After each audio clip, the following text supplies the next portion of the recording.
Vamos então pegar a nossa Bíblia e vamos declarar, como sempre temos feito neste lugar: Senhor, esta é a minha Bíblia.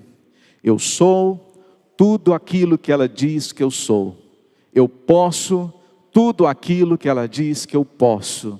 Eu tenho tudo aquilo que ela diz que eu tenho.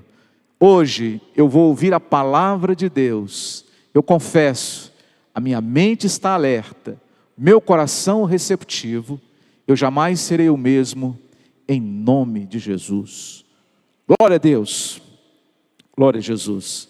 Muito bem, hoje eu quero falar com vocês sobre a ressurreição de Jesus. O impacto principal da ressurreição de Jesus na vida da gente. O significado deste ato extraordinário e incomum. Nós presenciamos nos últimos 2 anos uma pandemia de coronavírus. E um dos grandes desafios dos profissionais e cientistas foi descobrir a vacina. Foi realmente um feito extraordinário. E a vacina, ela tem sim a sua eficácia já comprovadamente há centenas de anos. Não apenas agora, nessa última necessidade. O negócio é que há muitas doenças que aterrorizaram a humanidade há uns 100 anos atrás, que hoje já não aterrorizam mais. Tem muitas doenças que há um tempo atrás as pessoas morriam assim, igual aconteceu recentemente. Mas o que aconteceu que as pessoas pararam de sofrer por estas enfermidades? Porque elas já não são mais vistas no mundo. Porque descobriu-se o tratamento. A cura foi descoberta. Hoje tem a vacina para prevenir. Hoje tem o remédio para remediar, o medicamento para poder curar, o tratamento médico. Então, meu querido, minha querida, quando nós temos a cura, não precisamos temer a doença. Isso é uma máxima aqui. Quando se sabe a cura, a preocupação com a doença diminui bastante. Agora, quando você não sabe, não tem a vacina, não tem o antídoto, é o que nós vimos acontecer no mundo agora. Mas, quando se tem a informação, quando se tem o antídoto, quando se tem a vacina, um senso de tranquilidade e de segurança invade o mundo. Nós temos inúmeras doenças emocionais e espirituais que são tão ruins ou piores do que estas enfermidades que eu me refiro. Há muitas pessoas que sofrem de males da alma, de doenças espirituais que se tornam físicas por sua grande repetitividade, doenças como a depressão, doenças como a ansiedade, o sentimento de culpa, o medo, a falta de esperança, são coisas que elas têm um efeito muito nocivo na vida do ser humano, sim. E o que dizer, né, irmão, deste vírus que não se pode ver através do microscópio, que ele é tão letal quanto estes vírus que andam aí pelo ar. Há alguns vírus que a gente não combate com vacina, pois estes vírus, eles são espirituais, eles são emocionais. Mas a boa notícia, neste dia de hoje, de domingo de Páscoa, é que há 2000 anos atrás, encontraram o antídoto que combate estas doenças espirituais. estes males da alma, que o homem natural não é capaz de resolver esse problema. Não foi encontrado e também não foi desenvolvido por cientistas, mas foi através do Filho de Deus, o nosso Senhor Jesus. Quando Jesus foi para a cruz, a Bíblia diz que Ele levou sobre si as nossas culpas e também as nossas enfermidades. Ele levou sobre si a nossa vergonha, Ele levou sobre si as nossas dores. E, irmãos, Ele não apenas morreu pelos nossos pecados. A obra de Jesus na cruz também foi uma obra de libertação. Amém? Foi uma obra de libertação. Nós fomos livres daquilo que nos aprisionava. Nós hoje podemos gritar em alto e bom tom que nós somos livres por Jesus. Ele não apenas morreu pelos nossos pecados antes de ser crucificado. A Bíblia diz que Jesus levou uma quarentena de açoites menos um. Isto é, 39 chibatadas nas suas costas. O ICD-10 da OMS classifica as doenças em 39 categorias. Você sabia disso? Pode ser coincidência ou não, mas eu digo que para cada chibatada que Jesus levou nas suas costas, Ele também levou um tipo de doença, uma causa de morte sobre si, como disse o profeta Isaías 700 anos antes disso acontecer.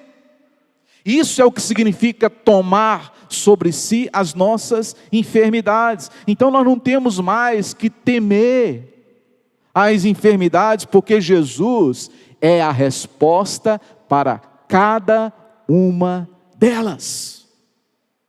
Aquelas que ainda não foram descobertas, não significa que não tem resposta. O detalhe é porque o homem ainda não está aperfeiçoado o suficiente para descobrir então a cura. A Bíblia diz que maior é o que está em nós do que aquele que está no mundo.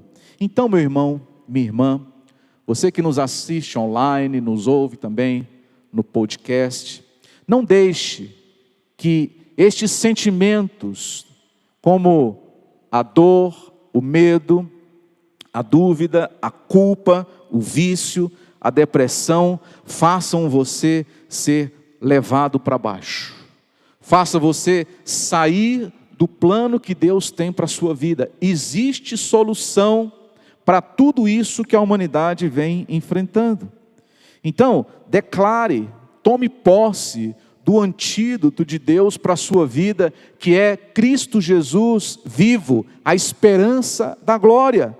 Então, quando você lembrar que você foi perdoado, de que você foi amado, redimido e se tornou livre por intermédio do sacrifício de Jesus, isto sim fará com que quando o inimigo vier sussurrar aos seus ouvidos, dizer que você é um fracassado, de que você nunca vai ser feliz na sua vida sentimental, de que você nunca vai conseguir ser uma pessoa próspera. Quando você ouvir tais palavras ferinas como essas, você vai responder de forma diferente. Você vai dizer: Pai, muito obrigado, porque o Senhor Jesus, Ele me libertou de tudo isso que vem contra mim. Toda flecha fumegante que venha na minha direção, nesse sentido, será derrubada pelo sangue de Jesus que está na minha vida. Certa vez, os israelitas se voltaram contra Deus, não foi só uma vez, foram várias vezes. E toda vez que Israel se afastava de Deus, eles sofriam sanções. Eles eram invadidos pelos inimigos. Uma certa vez, quando o povo de Israel estava no cativeiro babilônico, eles foram expulsos da sua própria terra. E o profeta Jeremias, ele estava sem esperanças. E ele dizia o seguinte: não há bálsamo em Gileade? Não há médico? Por que será que não há sinal de cura para a ferida do meu povo? Ele se referia ao versículo anterior, o versículo 17, que diz assim, vejam, estou enviando contra vocês serpentes venenosas que ninguém consegue encantar. Elas morderão vocês e não haverá remédio. Ou seja, quando o povo de Deus se afastou de Deus, o Senhor permitiu que serpentes abrasadoras pudessem ofendê-los. E eles não tinham remédio. O profeta, ele fez alusão ao bálsamo de Gileade, mas não havia remédio para aquelas feridas. A produção de antídoto não mudou muito desde o século XIX. Uma pequena quantidade de veneno de uma espécie de serpente, ela é injetada na corrente sanguínea de dos cavalos. E por isso tem aquela raça de cavalos chamada puro sangue. Sabe por quê? Porque ela é usada para a produção do soro antiofídico. Tá? Pega essa ideia aí. Então, uma quantidade bem pequena, quando é injetada na corrente sanguínea desses cavalos, produz então o anticorpo natural coletado do seu sangue, e daí faz-se o soro. Bacana isso, né? Isso é um processo que é muito antigo e não teve muita mudança nos últimos anos. Uma curiosidade é que há estudos que revelam de que anticorpos de uma espécie de ovelhas que vivem lá no sul da Austrália. Estas ovelhas possuem um sangue mais puro do que os de puro sangue, e são utilizadas na produção de soros antiofídicos. E guarda essa informação aí por enquanto. Vamos voltar agora lá no jardim do Éden. A serpente foi o animal que apareceu e tentou Eva. E a Bíblia fala que ali foi a primeira menção de veneno na Bíblia. É como se a serpente ela tivesse picado Adão e Eva, mas não fisicamente, sim espiritualmente. O que aconteceu? A partir dali, eles passaram a ter medo de Deus, vergonha de Deus, sentimento de culpa, de separação, aquela aversão humana. Tudo isso passou dentro dos seus corações. Eles se sentiram desobedientes, culpados, imerecíveis de graça de Deus. A partir dali, eles tiveram esse sentimento. O mesmo sentimento que tinha no coração de Judas Iscariotes quando traiu Jesus. Porque você sabe que Judas Iscariotes, ele não se arrependeu, ele sentiu remorso no coração apenas, e ao invés de buscar Jesus e pedir perdão, ele preferiu pegar uma corda e pendurar, ser enforcado numa árvore. Não vou entrar nesse assunto aqui, mas eu imagino que se Judas procurasse Jesus e pedisse perdão para Jesus, ele seria perdoado, sim ou não? Claro que sim, né? Mas ele foi tomado por esse veneno do mal, que não deixou ele tomar essa decisão. Mas quando aconteceu isso lá no Jardim do Éden, Deus começou a trabalhar num antídoto para que pudesse então redimir o homem de volta para Deus. Então Deus começou a trabalhar numa vacina, tá? Uma espécie de antídoto para o pecado, mas ele precisava de um sangue puro, entendeu? Ele precisava de um sangue puro, não de cavalos ou de touros, como fala lá em Hebreus capítulo 10, mas de um sangue de cordeiro precioso, único, né? Que é o sangue do Senhor Jesus. A primeira menção de Jesus no Novo Testamento foi através do profeta João Batista.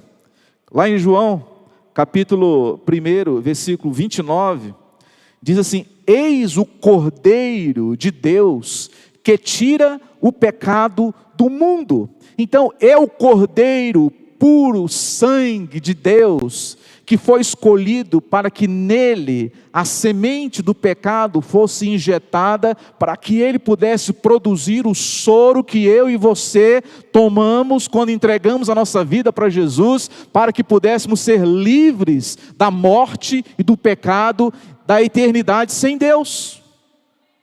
Esse é o sentido da vinda, da morte e da ressurreição do nosso Senhor Jesus, igreja. Então olha só que o poder do sangue do Cordeiro Jesus é mais forte do que o pior veneno do diabo.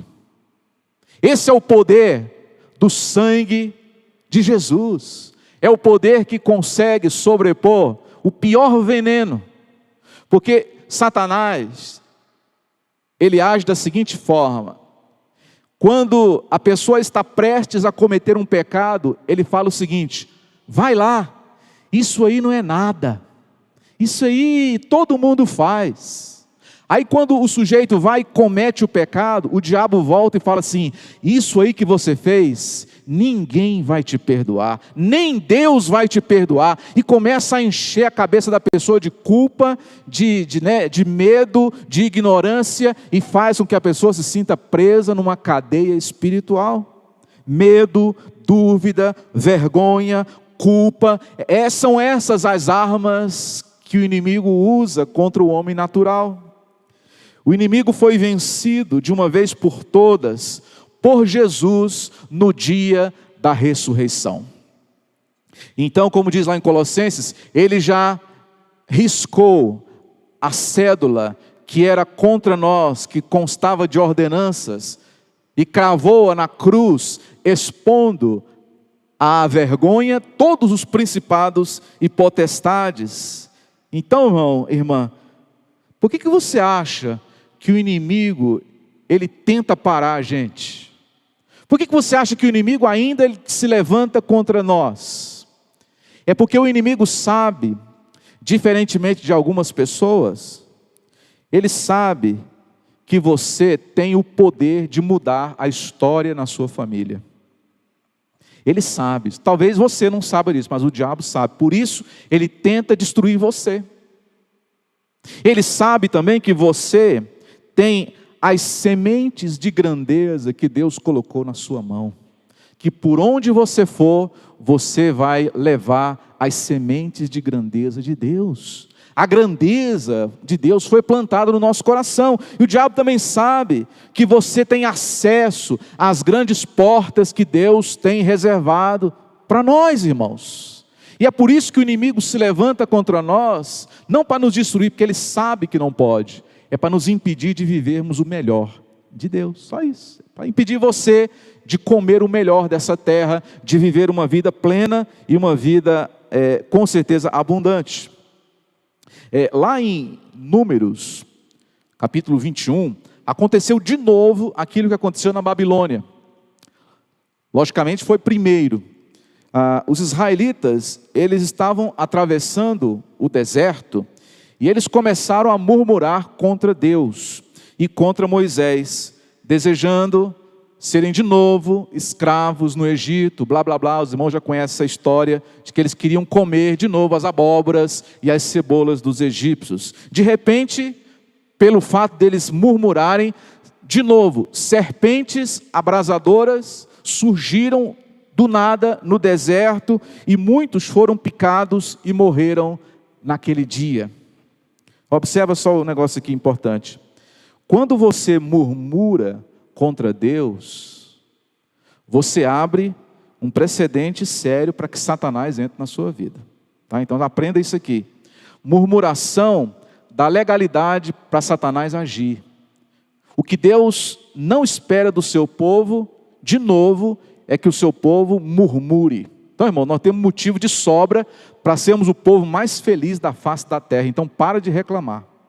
Para de murmurar, porque ninguém deve nada para você.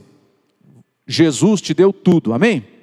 Jesus nos deu tudo. Então para de ficar cobrando, né, das pessoas algo que elas devem para você. Não, ninguém deve nada para a gente. Olha para frente e vai conquistar aquilo que Jesus já conquistou anteriormente por você. É interessante que a mudança deles, igual tem hoje na internet, às 23h59, eles estavam murmurando contra Deus. Aí veio o problema, 0h, eles começaram a orar a Deus. Deus, pede para Moisés inventar um antídoto contra essas serpentes. Interessante isso aqui, né? Os problemas, eles têm o poder de nos mostrar a realidade da vida. Às vezes você está aí reclamando de tudo, de todos, aí vem um problema, você começa a dar valor na sua vida, dar valor na sua saúde, dar valor no seu casamento, na sua família, dar valor na sua casa, dar valor na liberdade. Então é isso. Os problemas servem para abrir os olhos da gente. A solução apresentada por Deus foi interessante.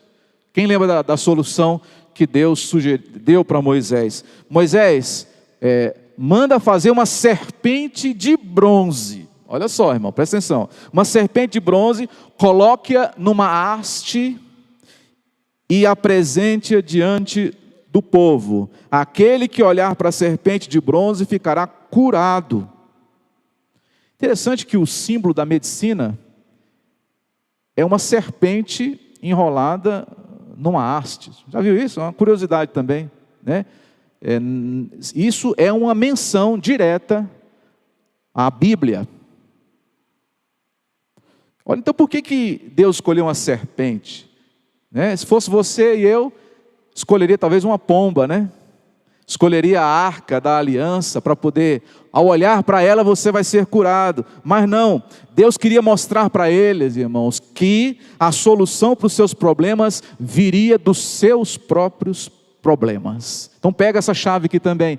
A solução para o seu problema está no seu problema. Tá? A solução está lá. Só olhar para o seu problema que você vai ver que dentro dele Deus já mandou o escape, Deus já mandou a solução.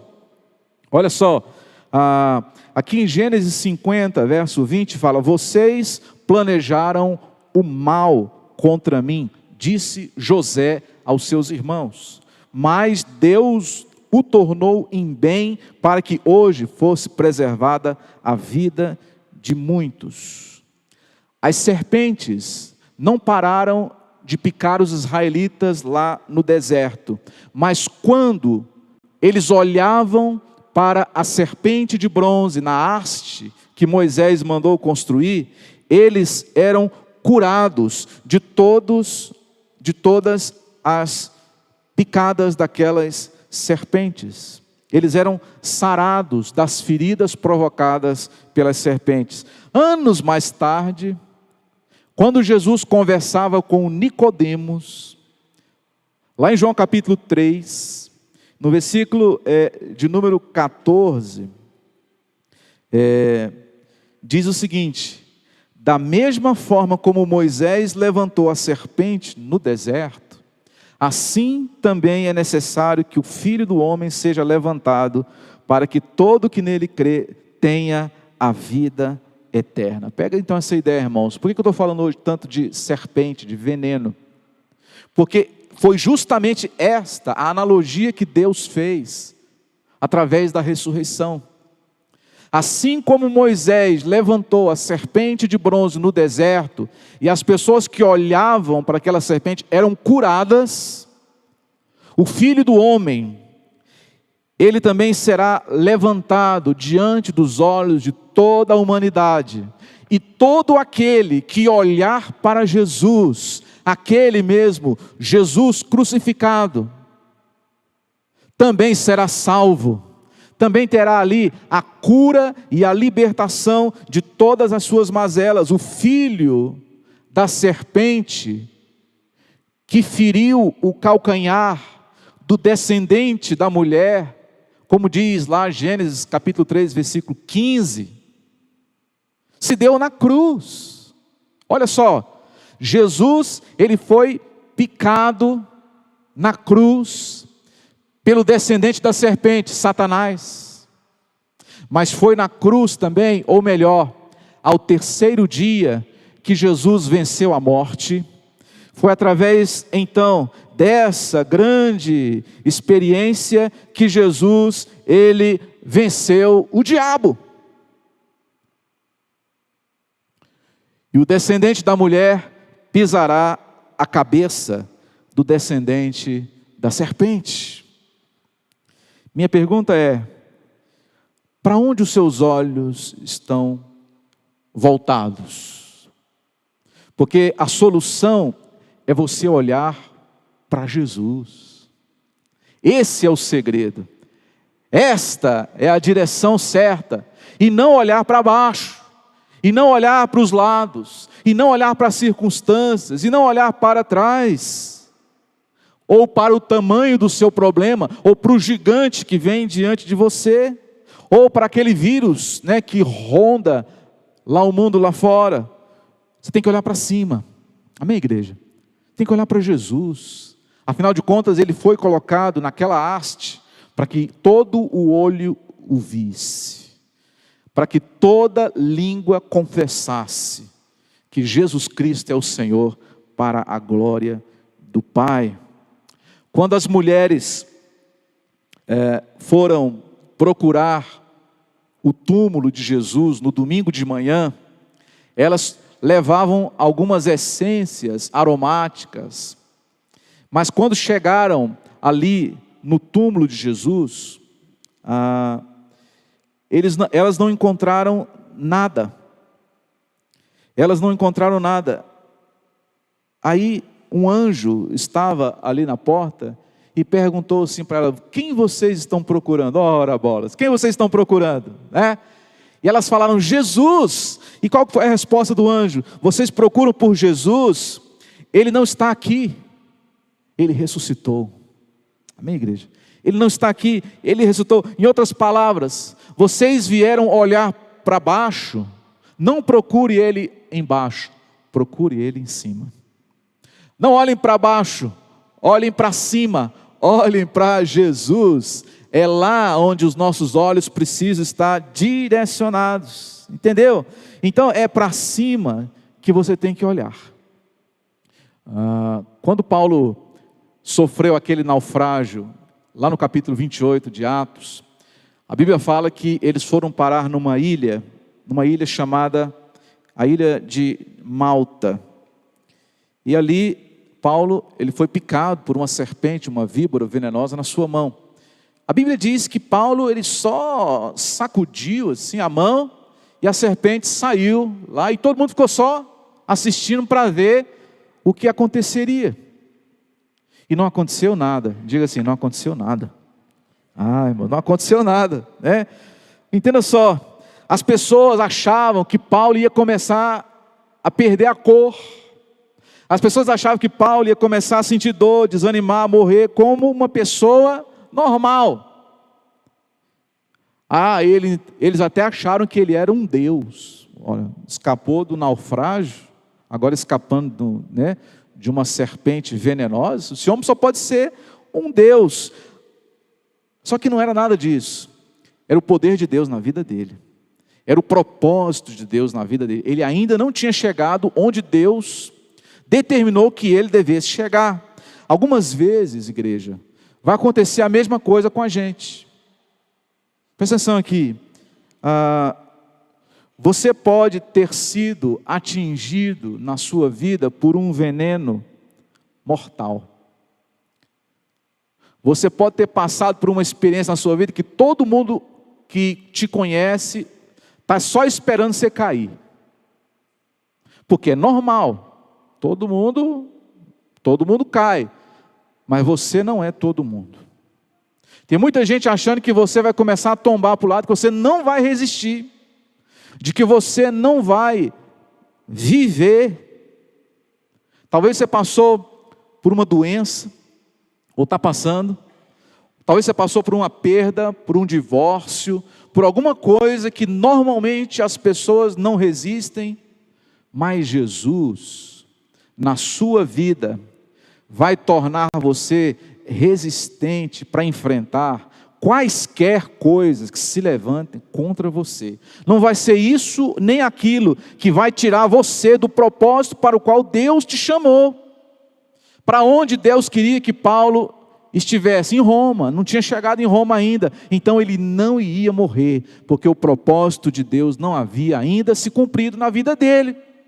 Então, assim como nós não podemos desanimar quando somos ofendidos de um lado ou de outro. Observe só, a ressurreição, igreja, ela ocorreu nesse contexto aqui, ó. Lá em 1 João 3,8 diz: para isso o Filho de Deus se manifestou, para destruir as obras do diabo.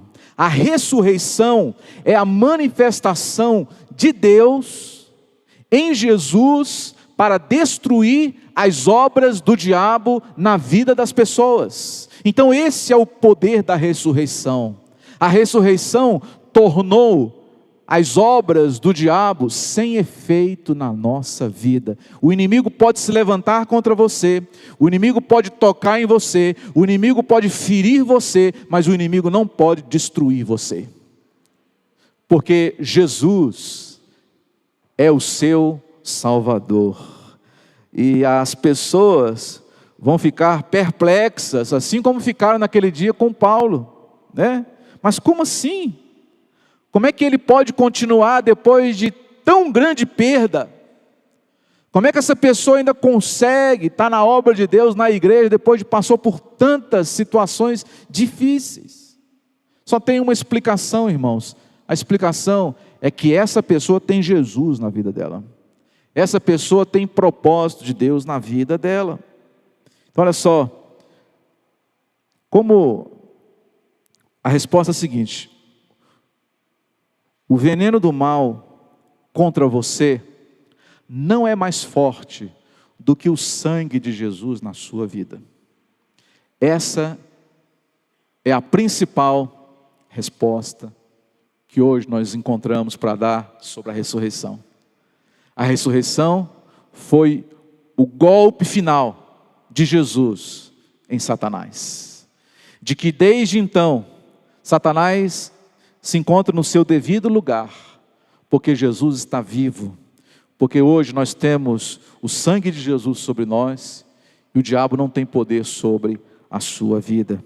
E se você crê, e se você recebe essa palavra, eu creio e declaro que essa palavra de José vai ser também cumprida na sua vida. Vocês intentaram contra mim o mal, mas Deus vai pegar esse mal e vai revertê-lo em bênção na minha vida. O diabo, ele veio para te destruir, mas Deus vai pegar essa estratégia de Satanás, vai revertê-la, vai fazer de você um grande homem, uma grande mulher. O diabo veio com tudo para te matar, para te destruir, para te envergonhar, mas Deus vai pegar essa estratégia do diabo e vai te honrar, e vai fazer você grande diante das pessoas. É isso que Deus está fazendo, é isso que a ressurreição, ela promove na vida da gente, é isso que Deus está querendo hoje nos aprovar, é isso que Deus está querendo hoje nos promover, para um estado de dependência de Deus, onde nada e nem ninguém vai poder se levantar contra a sua vida. E quem crê diz amém, e diga graças a Deus.